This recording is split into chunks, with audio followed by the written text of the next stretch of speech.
Today we are going to discuss a test from testing of hypothesis. It is called a paired t-test. So this test we use when we want to compare the population mean in case the two samples are correlated or associated. So this we use when we have two samples. You can say of same object or same individuals. So when we have two samples of same objects or same individuals which are noted at different timings,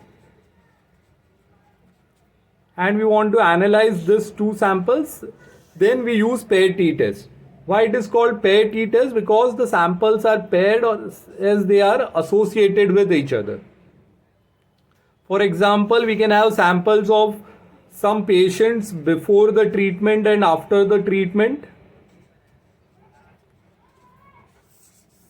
Or we can have the samples of marks of the students at the start of the year and at the end of the year. So since the individuals or the objects for which we are considering the two samples are same, we call it as a paired t-test. So now here what we do is, here we find the difference between the two samples. So we are finding the differences in the two samples.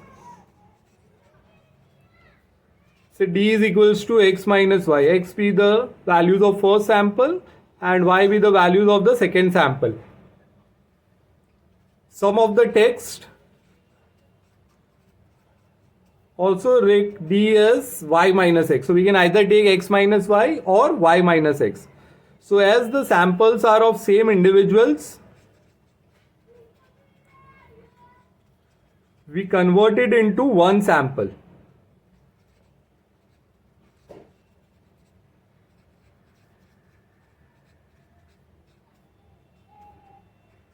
So we have the sample of same individual, we convert it into one sample and then we analyze this sample. So here we are actually analyzing the difference. So we'll have to find the mean of the difference and the standard deviation of these differences. And our hypothesis that we will be writing will also be in terms of these differences. So here what we are doing is we are analyzing the difference between the two samples. Our samples are for the same individuals. It can be before some activity, after some activity, and then we are analyzing what is the difference in these two samples. This we apply for two small samples when they are correlated or associated. We will solve this example. So if you read the question, there are 5 patients with hypertension who are undergoing a treatment to lower their blood pressure levels. So before the treatment, we have the sample of the blood pressure, and after the treatment, we have the sample. So we have two samples over here for the same 5 patients. And we want to test whether the treatment is efficient or whether the treatment is effective or not. So here, since both the samples are for the same 5 patients, we can say that the samples are associated. And if you look at the number of data points, it is 5, so it is small samples. So we have 2 small samples which are associated. So we can solve this by using our paired t-test. So for applying paired t-test, what we will do is, we will find out the differences between the two samples. So we will do xi minus yi. So for the first, 152 minus 138, 14, 148 minus 9,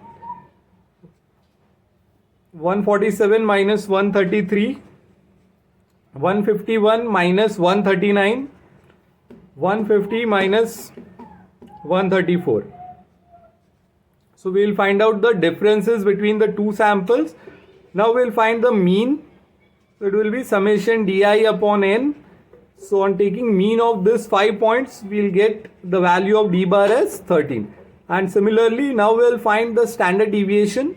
So for standard deviation, the formula is summation di minus d bar square upon n minus 1. So we are finding the standard deviation of the sample. So in the denominator, we will have n minus 1. So now here, di is the each point and d bar is our mean that we have calculated. So 14 minus 13 square plus 9 minus 13 square. So like this we'll do for each point and we'll find out the standard deviation. So in calculating, we get the value of standard deviation as 2.6458. So now we have mean and standard deviation. Now we'll write down our null and alternative hypothesis. So null hypothesis is always our hypothesis of no difference. So we assume that before the treatment and after the treatment, the blood pressure levels are same. That means the difference is zero. There is no difference in the blood pressure level after the treatment. And alternative will be based on what we want to test. So we want to test whether the treatment is effective. So if the treatment is effective, the blood pressure level should decrease. That means the value of x minus y should be positive. So we'll assume d bar as greater than 0. So we are assuming our null hypothesis as d bar equals to 0. Alternative is d bar greater than 0. Second, we will find out the critical value. So we assume the level of significance as 5%. Degree of freedom. So degree of freedom is n minus 1. So here the number of samples point is 5. So it will be 4. So using the T distribution table, we get the T alpha value as 2.1318. So this value comes from the T distribution table. Step number 3, we will calculate the test statistic value. So for test statistic value, the formula is d bar upon s by root n. So we have the value of d bar as 13 upon s 2.6458 and divided by root n, that is 5. So on simplifying this, we get the value as 10.987. So now when we compare this value with our T alpha value, so our d bar is greater than 0. So this is right-tailed hypothesis. So our region will be on the right side. And the critical value is 2.31. So we have 2.138 over here. So the shaded region is called the region of rejection and the non-shaded is called the region of acceptance.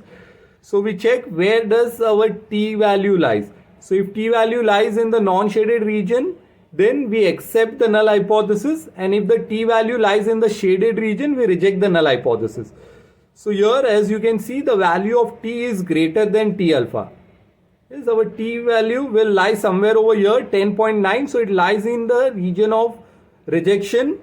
So therefore, we reject null hypothesis. So we will reject our null hypothesis, that is d bar equals to 0, and we accept the alternate hypothesis. So we accept the alternate hypothesis H1. So that means d bar greater than 0. This is true. So that means the treatment is effective. The blood pressure levels have decreased after using the new treatment.